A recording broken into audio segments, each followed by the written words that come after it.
Hey guys, Jake Carlson here, host of the Modern Leadership Podcast. Are you ready to focus on amplifying your leadership superpowers? Let's go!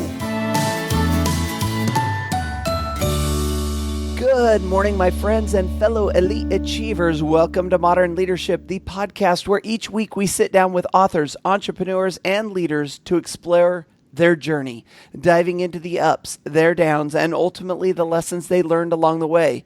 Our goal, of course, to show that everything is figure-outable. And today's guest expert is Neil Sahota.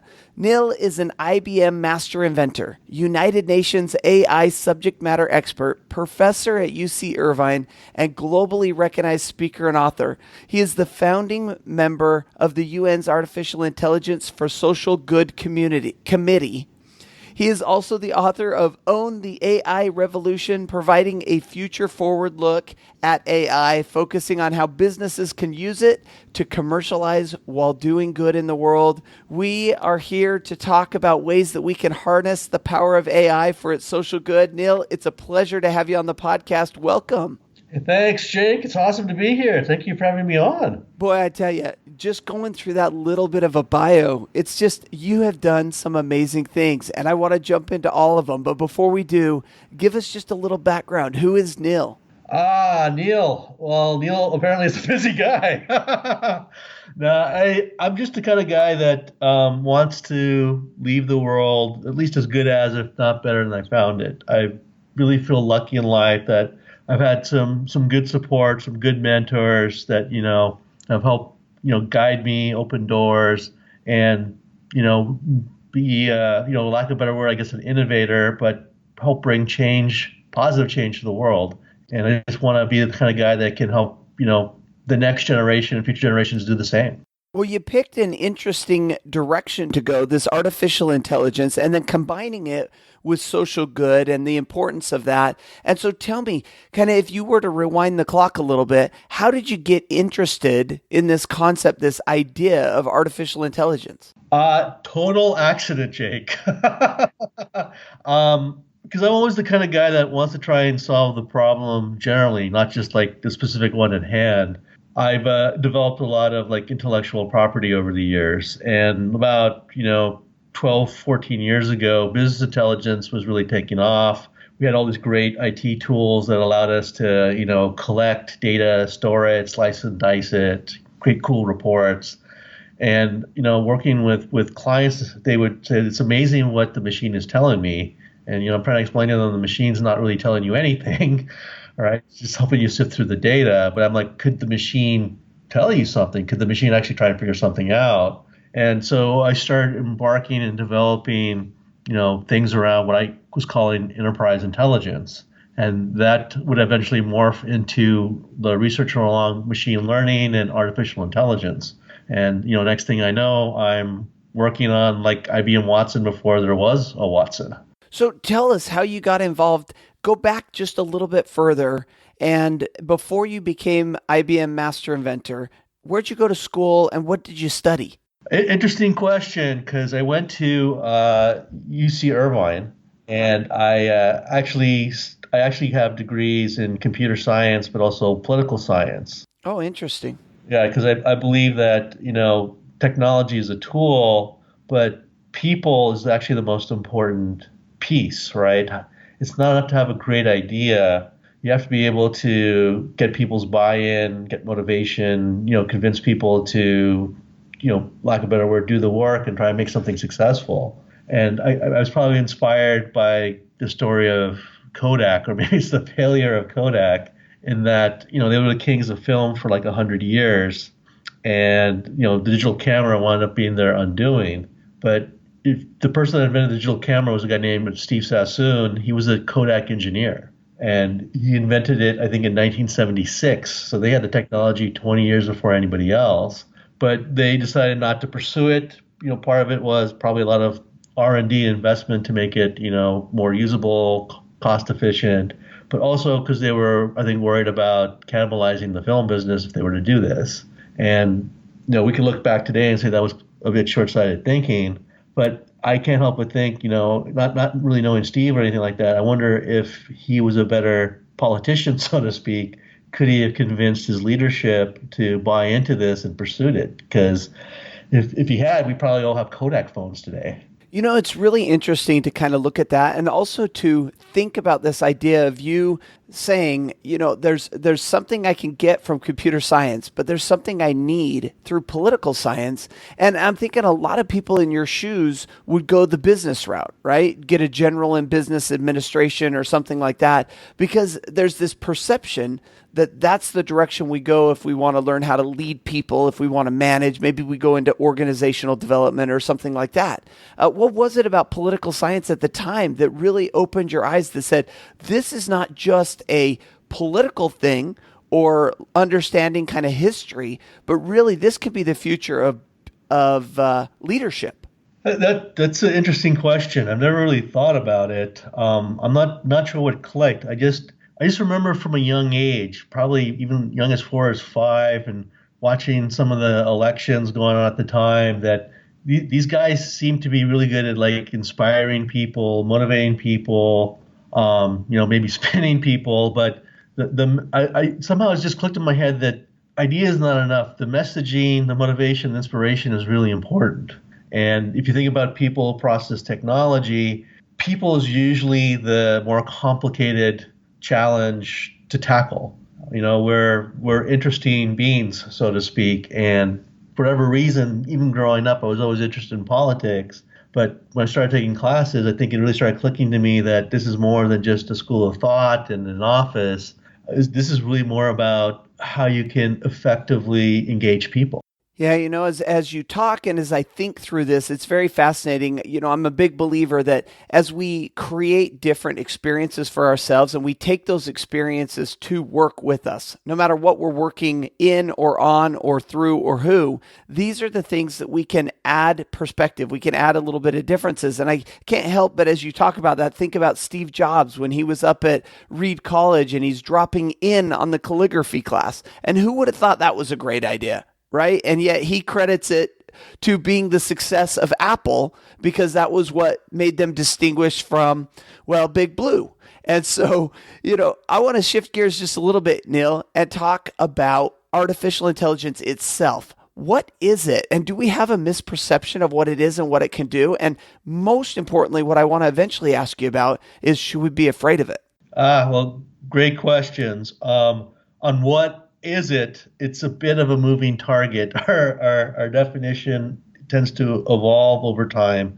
But essentially, think of AI as a machine that mimics the way we think, that it can consume all kinds of information. It can read, you can hear, you can watch videos, and it's able to, through some low-level cognition, perform tasks without our direct intervention. And which really essentially means that it could answer questions or help us solve problems that we don't have the answers to. So it's not like it's a giant search engine or anything like that. And typically when it comes to AI, there's very little coding because we use machine learning. So, the machine suggests a lot of information. We give it something called ground truth, which are rules on how to make decisions, not the decisions themselves. And we let it learn. We let it try things, and we have, human subject matter experts or domain experts correct it. So you want to train an AI on something new. It's like a 3-year-old kid. You just give it like a whole library of things to go through, and you just have it try things. And it goes from 3-year-old to PhD in potentially a few weeks. Second, I'd also say is in addition to machine learning, it has the ability to actually understand natural language. For better or worse, we've been trained on keywords because of search engines. But if we think about how we actually talk, there's a lot of meaning, a lot of intent through the context and connotation of what we're saying. And that can get lost through keywords.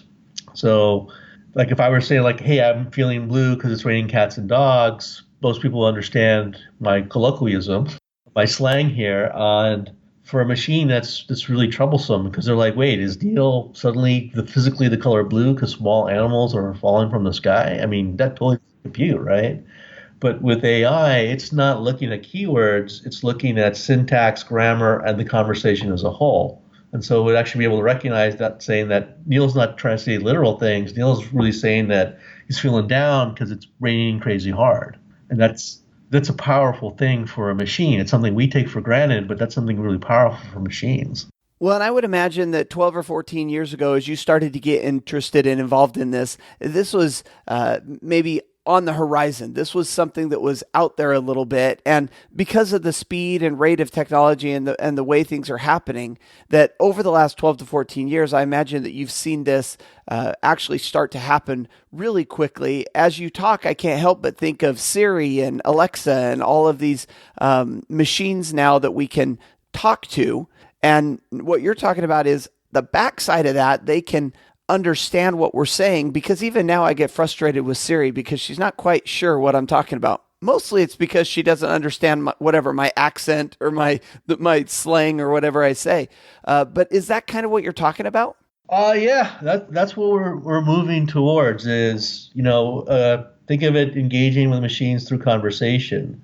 I actually like to bust out the Star Trek example. The original series was like almost 55 years ago, but if you see how they interacted with the computer, they talked to it. They would just use regular language and would be able to understand and communicate. Like, hey, ship, what's wrong with you? Or what's up with this planet over here? And it would just respond back. And that's, that imagination we had is now really becoming innovation. It's become reality for us. So earlier you mentioned that you had worked a little bit on the Watson project before Watson, and that's somewhat my familiarity with this first step into AI a little bit, watching Jeopardy and watching, Watson kind of go up there. And in my mind, that was still, input turning into output. But tell us how that's different from actually making decisions or actually, cognating or whatever, the cognition. The challenge with Watson was the language part, right? And you're talking about Jeopardy, a game where the answers, you're given answers, you have to figure out questions.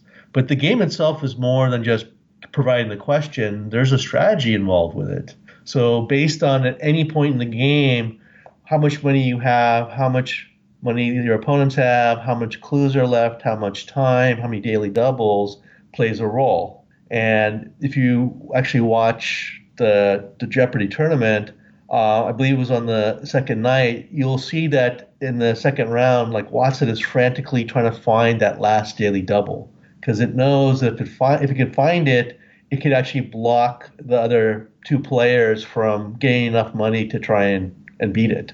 And so you see it dancing around trying to anticipate and guess where it thinks the daily double is. Where a normal human might play the game by, okay, I'm going to pick this category and go down the category, right?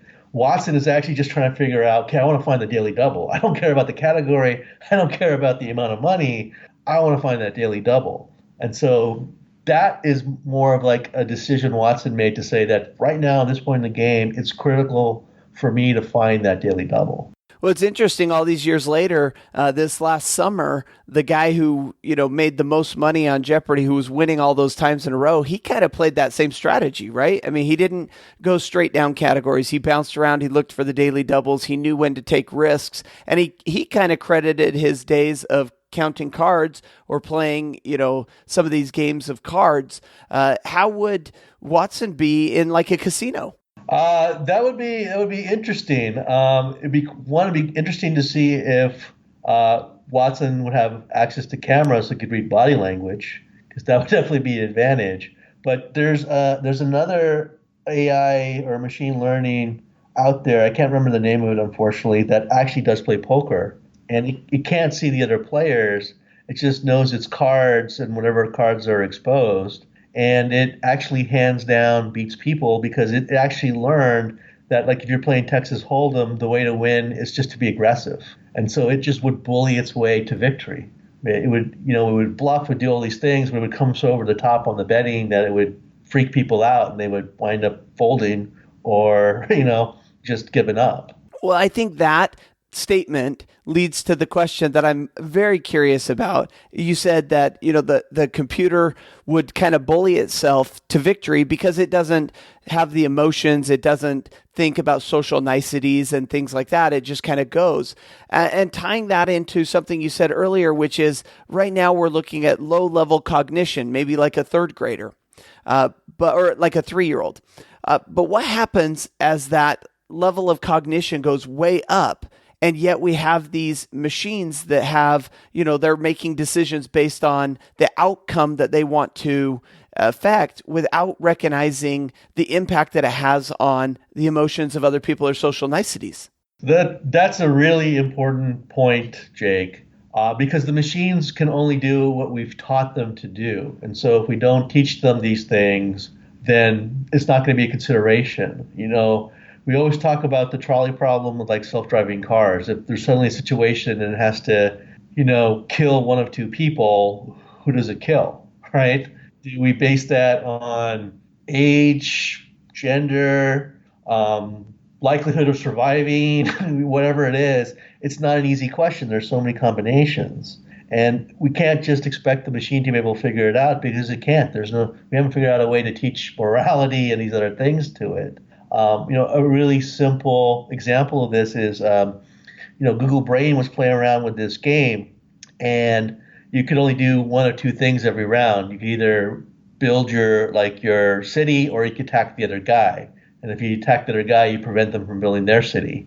When they had the AI play each other, and it devolved to a point very quickly where the AI would just attack each other every round. So it just kept attacking, so nothing got built.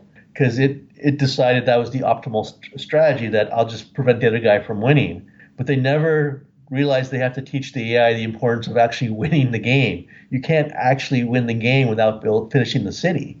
And so they realized that we have to really think through. We actually have to become part philosopher now and think through all these things that we tend to just take for granted. Like if we play a game, consciously or subconsciously, we're playing to win, right?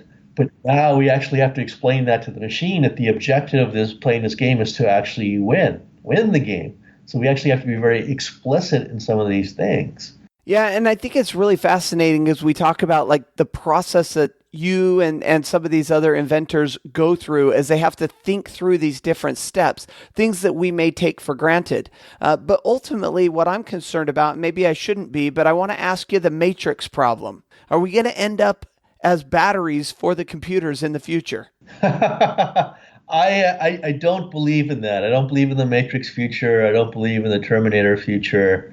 One that requires artificial general intelligence, which we're really far away from right now. Right? Machines don't think for themselves. They can't learn new skills by themselves. What I actually believe is in the cyborg future. I actually believe we're moving towards human and machine integration, that we as people are going to try and enhance our own capabilities through technology. So, give you an example, there's already several experimental surgeries that have successfully been done where they can actually put a digital camera into a blind person's eyes and transmit the image to the brain. Oh, that's fascinating. Wire it right to the brain so somebody that's blind can actually see some images? Yeah, that's right. I mean, it's a little blurry and it's black and white right now, but that over time that's going to improve. So we now have the ability to give sight and potentially augmented sight to people. There are people right now working on where if you've lost a limb, through muscle motions and even the brain sending signals to the stump, training the AI to interpret that information to actually let you manipulate like an artificial hand or foot. So you actually could have a, lack of a better word, robotic limb. This is amazing. And I want to take this now to something that you're really passionate about, and that is social good and using artificial intelligence for the good of society. And one of the things that you're involved in and doing a lot with is the United Nations. And this is not something that naturally would pop into my head when I think about that United Nations. So tell us a little bit about your role with the UN and this Committee for Social Good. I would love to, because it's one of the things I'm really proud of. For people that may not be familiar, the UN has set 17 Sustainable Development Goals, or we call them the SDGs. So things like zero hunger and poverty, improve gender equality, improve access to healthcare. I won't go through all of them, but the goal is to actually make these things a reality by 2035. And these were set in 2015, and unfortunately what's happened is there's a shortfall in terms of resources. So like people, time, and funding. Conservatively, it's about 7 trillion a year. It might be as high as 20 trillion. But the United Nations is looking at things like technology. Could that be something to help bridge that gap? And so, after I, first spoke with the UN, I was surprised because they very much thought Terminator scenario. After my talk, they realized that, wow, we could actually do a lot of good. We could improve public services. Could this be something to help with the SDGs? And the answer is yes. And so we wound up starting the AI for Good initiative, where we're using the technology like AI, and in this case specifically AI, to try and make the SDGs a reality. And so in about 3 years, we've actually spooled up 116 projects to make the SDGs a reality. And we're getting lots of volunteers, we're getting lots of people donating their time, equipment, money to actually make this happen. And the other outcome of this is we're actually creating a community or an ecosystem where the UN, at least some of the agencies, have realized that this is not something that can be done in a silo, that we have to have partnerships with industry, with academia, with other NGOs and nonprofits, with government agencies to actually make this reality. We actually have to come together as a village to do this. And so it's been interesting to see not only the great work that's occurred and the help we've created for people, but that we're creating a global kind of community to make this a reality. And the listeners to the podcast know a lot about my backstory, where I spent a year living abroad with my family. We lived in 12 countries, started 6 months in Asia, 6 months in Europe. And one of the things that jumped out to me is just the amount of great, intelligent, very forward-thinking people that live in all walks of life. And, sometimes here in the States, we have access to different resources and opportunities to help take our ideas, take our resources, and go to the next level. But I look out and particularly when we spend a lot of time in Southeast Asia, there are some brilliant thinkers out there, people who are absolute leaders that just haven't found the resources or haven't been given the resources or haven't created the resources to take their situation to the next level. And I look at kind of what you're doing and what some other organizations are doing and groups that we participated in as we were traveling. And this is a challenge that is being solved. This is something that as we look to the future, we're going to have access to even greater minds and a larger amount of intelligent people that can really make an impact globally. And so that's what I love about what you're talking about. It's the very definition of synergy, the ability to bring in different ideas, perspectives, talents to create something that's more than just the sum of the whole. And, we always talk about the importance of collaboration and communication and getting together. This is absolutely it. This is, if I sound really excited, it's because I am, because this is a great example of what we can do when we actually pull together and try to accomplish something. It's just amazing. Yeah, and this whole topic is incredibly fascinating for me, and I wish that we had more time on the podcast to dive in more deeply. In fact, I would really love to dive into the how AI is changing or threatening our relationships at work, but alas, our podcast is running towards the end, and it's now time for us to switch gears a little bit and talk about learning from leaders. Go through the 4 questions. Are you ready? Let's do it. All right. Question number 1 then is the book currently on your Kindle or bedside table. What are you reading? One of my favorite authors, Harari's 21 Lessons for the 21st Century. Yeah. Are you a first time through it or multiple times?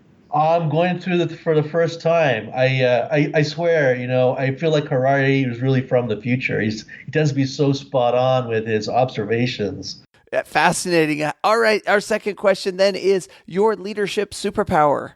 I'm the adaptable leader, Jake. You know what? So am I, and I love being an adaptable leader. What does that mean to you? I think that's realizing that in a time of, rapid change, not being rigid, right? Realizing that we got to make decisions, but as we get new information or situations, markets, environments change, we have to adapt to that. And we have to realize that this is not just about trying to get something done, but it's motivating, inspiring people to get the work done, help them understand how they're contributing to the goal, and always staying calm or cool under pressure. Yeah, and with all the great stuff that you're doing, I can imagine that you've got to adapt as your leadership style changes between, leading students at your UC Irvine or volunteers or other professionals with the UN or all the different speaking and writing that you're doing. Every time you're getting into a situation, your leadership needs to adapt, adjust a little bit to meet either the culture or the situation that you're facing. Absolutely. I really believe that it's not about you making people conform to your style. It's you understanding the style of other people and how you can make them most effective. That's a fascinating look at leadership, right? As a leader, it's not about forcing or controlling other people to do what you want them to do, but understanding what will motivate them to get the job done. You as a leader set the direction, but you need followers, you need a team, you need people to help you execute on that. And there's two ways to do it, right? I mean, there's forcing them to do it, or there's understanding what motivates them to go and do it. And at the end of the day, I think everybody listening would agree that when somebody's motivated to do it for their own reasons and when they see the higher vision, they're going to be more productive than the person who's just chained into it and forced to do it. Oh, absolutely. We all know it's easier to get things done when people buy in. Awesome. All right. Our next question then is a motivational quote, philosophy, or mantra, something that you live by. I can't remember who said it, but I really loved it. I think it's if you're not willing to risk the usual, then you'll have to settle for the ordinary. In a time where we always talk about innovation and disruption, it really means challenging the status quo, challenging key assumptions. So if you're comfortable, you're never going to innovate. Yeah, and in today's day and age, as quickly as technology, as quickly as everything's changing, I mean, that's just so important. All right, our final question then, Neil, is the book that you most often gift or refer to friends, family, and colleagues? Well, other than my own book. Which we'll link to on the show notes. You got it. I always encourage and I give away copies of the book Slack by Tom DeMarco. Yeah, it's one I'm not familiar with. Tell me a little bit about it. So in an age where we talk about trying to find, productive time for every second we have, he actually goes in and says this is actually counterintuitive, that all we're doing is by trying to uber multitask ourselves out, we're burning ourselves out. At that true improvement, true change, true innovation comes when we have downtime, and we don't give ourselves downtime anymore. And, he got lots of great examples, real world studies, that kind of stuff. But saying that if you give people even 10, 20% of downtime, they'll often spend it thinking about how they can do their job better, how you can figure out a new product or enter a new market. But because we're so obsessed with trying to slice up our 8 to 10 hour days for every second, we're losing those opportunities.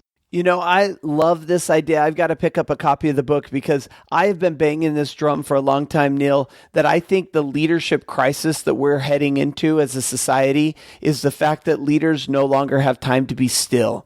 And because of that, they're constantly reacting to problems. And I think it's stifling innovation. I think we could actually advance as much innovation and technology growth that we are having. I think we could have even more if leaders took time to be still and be proactive about solving problems rather than reactive. And so I couldn't agree more. I think this sounds like an absolutely fascinating book. Neil, the time together has been amazing. Artificial intelligence, something that I've been fascinated with. I'm a big science fiction reader, listener, watcher, and so I love this. Before we let you go today, tell us, how can we find out more about you and where can we pick up a copy of this book? Well, I am very active on LinkedIn and at Twitter, at Neil_Sahota. Please feel free to connect with me, message me, go to my website, neilsahota.com. Would love to chat with people. And if you have questions, please do reach out. And, my book, you can find it all major retailers. It's on Amazon, Barnes & Noble, the whole ball of wax. Excellent. And like I said, we'll put that all on the show notes for this episode so they'll have one-stop shopping where they can connect with you and get a copy of this book. Neil, this has been a terrific conversation. As I mentioned before, just fascinating to talk about this and what you're doing. Congratulations on the efforts that you have done, but more importantly, congratulations on what you are going to do moving forward. Thanks for being this week's Modern Leadership Guest Expert. Hey, thanks for having me, Jake. This was awesome.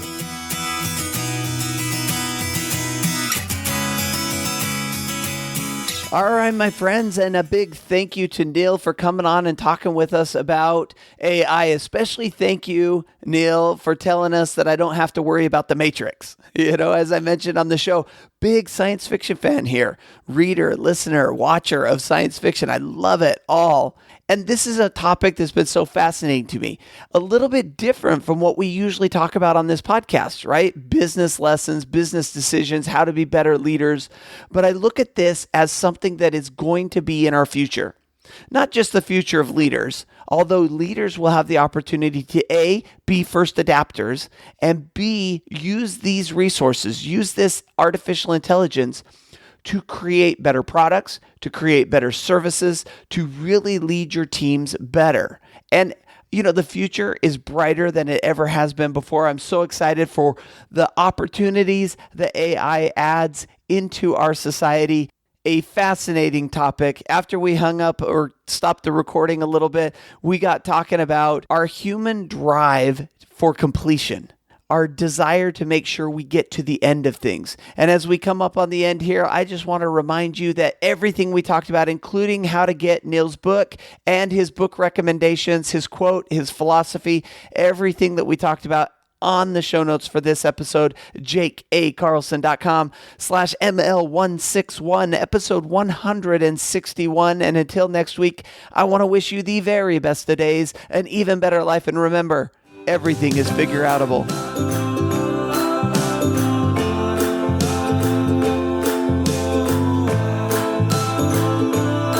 Thanks for listening to the Modern Leadership Podcast. You can find me on Facebook at Speaker Jake, on Twitter at Jake A. Carlson, and of course the website, jakeacarlson.com. See you there.